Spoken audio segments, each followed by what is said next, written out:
멀리 산 중턱 위로 하얀 연기가 보입니다. 지난 7일 오전 11시 반쯤 서울 시민들이 많이 찾는 수락산에서 원인을 알 수 없는 화재가 발생했습니다. 지나가는 행인이 수락산에서 연기가 나는 것을 보고 저희 119로 신고를 하였습니다. 저희 소방대가 현장에 도착해 보니 수락산 7부 능선에서 1600제곱미터 정도가 소실되었고, 그날 바람에 따라 낙엽과 잡목이 계속 산 위쪽으로 번지고 있어서 빨리 진압을 하지 않으면 산 전체가 다 소실될 수 있기 때문에 저희는 산림청, 군, 경, 구청 등 유관기관과 함께 진압에 들어갔습니다. 다행히 주변에 시설물은 없었지만 불이 바람을 타고 정상 쪽으로 번질 수 있는 곳이라 불 끄기에 더욱 어려움을 겪고 있는데요. 수락산 7부 능선 아주 산세가 험한 곳에서 화재가 났기 때문에 소방 호스를 이용해서 끄는 것은 무리가 있었습니다. 그래서 저희 소방 헬기와 산림청 헬기를 이용해서 초기 진압을 하였습니다. 그리고 저희 대원과 유관기관 대원들이 함께 등진 펌프와 삽, 갈쿠리 등을 이용해서 재발화를 위해 또 방지하기 위한 작업을 실시하였습니다. 야외에서 운동을 하거나 등산하기에 좋은 날씨가 되면서 산을 찾는 사람들이 많아지고 있는 만큼 산불 위험도 그만큼 증가하고 있다고 합니다. 올해는 강수량이 적어 산이 매우 건조합니다. 그렇기 때문에 등산객들께서는 라이터나 담배 등을 소지하지 마시기 바랍니다. 자신의 작은 실수로 인해서 돌이킬 수 없는 큰 재앙이 올 수도 있습니다. 또한 산에서 혹시나 화재를 발견하거나 자기 실수로 인해서 화재를 일으켰을 때에는 먼저 119에 신고하시고 당하지 마시고 초동 진압을 하시며, 또한 바람이나 화재가 큰 확산이 됐을 때는 화재를 진압하지 마시고 피난하시기 바랍니다.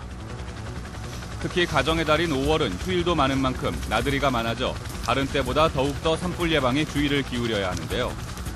산불 화재의 대부분이 등산객들의 부주의 때문이라고 합니다. 시민 건강을 위한 천연 녹색 산소 탱크라고도 불리우는 산. 이 푸른 숲을 위해 우리 모두 산불 예방에 더욱 힘을 모아야 할 것입니다. 어두운 새벽 119 구조대원들이 한강에서 투신자 수색에 여념이 없습니다. 인근 노들섬에서 낚시를 하던 남성이 119에 다급하게 신고를 했는데요. 누군가가 한강 다리 아래로 뛰어내렸다는 신고를 받은 구조대가 곧바로 현장에 출동. 무려 50여 분간 수중 수색을 실시했습니다. 수색 끝에 한강대교 남단에서 발견된 투신 남성은 신속하게 인근 병원으로 이송됐지만 안타깝게도 숨졌습니다. 비슷한 시각 같은 장소에서 또 다른 투신자가 있다는 신고를 받고 구조대원들이 수중 수색을 위해 강물로 뛰어듭니다. 하지만 오랜 수색 끝에 발견된 남성은 안타깝게도 이미 숨을 거둔 상태였습니다.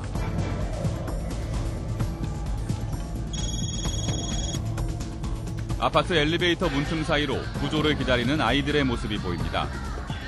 아파트 승강기에 주민 3명이 갇혀있다는 신고를 받고 현장 도착 즉시 확인한 바 2층하고 3층 사이에 승강기 안에 어른 1명과 아이 2명이 갇혀있는 상황으로 강제로 문을 열고 나왔을 경우 추락 위험이 있는 위험한 상황이었습니다.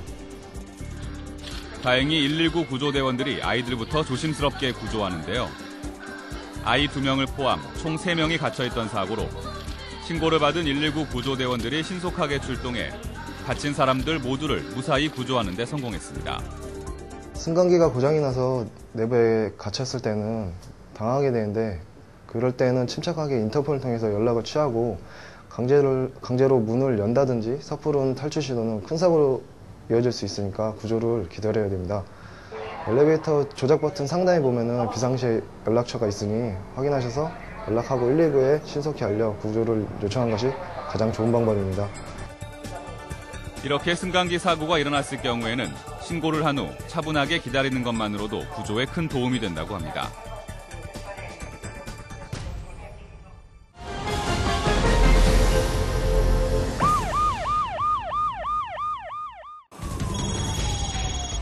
늦은 밤 차도에 소방차와 구급차들이 줄지어 서 있습니다. 지난 19일 밤 구로구에 위치한 술집에서 화재가 발생했습니다. 화재가 발생한 술집이 지하에 있던 탓에 자칫하면 대형 화재로도 번질 수 있었던 위급한 상황이었다는데요. 다행히 구조대원들의 빠른 출동과 신속한 진압으로 인명피해 없이 약 20여 분 만에 불은 완전히 진화됐습니다. 소방서 추산 약 7천여만 원의 재산 피해를 남긴 이번 화재의 원인은 아직 밝혀지지 않은 가운데 소방당국은 가게 내실에서 불이 처음 시작된 것으로 보고 정확한 화재 원인을 조사하고 있습니다. 마치 폭격을 맞은 것처럼 건물 유리창이 산산조각 난 데다가 건물도 검게 그을렀습니다. 구로구 술집 화재 이틀 전, 이번에는 송파구에 위치한 실내 포장마차에서 가스 폭발에 의한 화재가 발생했습니다. 박살난 유리창이 폭발 당시의 충격을 말해주는 것 같은데요. 주방에서 사용 중이던 LP가스통이 폭발하면서 시작된 이번 화재로 인명피해 없이 소방당국 추산 약 2천만 원의 재산 피해만 입었습니다. 한국가스안전공사에 따르면 2013년 한 해 동안 발생한 LP가스 폭발 사고는 총 86건으로 그중 사용자의 취급 부주의로 인한 사고가 37건으로 가장 많았는데요.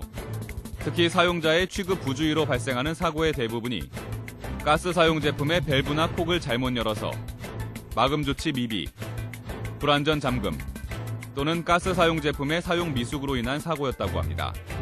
이 모두가 안전 예방 수칙만 잘 지킨다면 충분히 예방할 수 있는 것들이라고 합니다.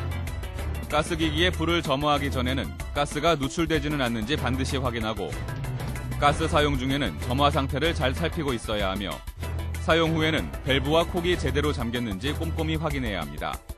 만에 하나 가스가 유출되었을 경우에는 재빨리 밸브를 잠그고 창문을 열어 환기를 시킨 다음 가스안전공사에 신고해서 곧바로 안전점검을 받는 등 폭발 사고 예방을 위해 평소의 안전수칙들을 생활화해야 할 것입니다.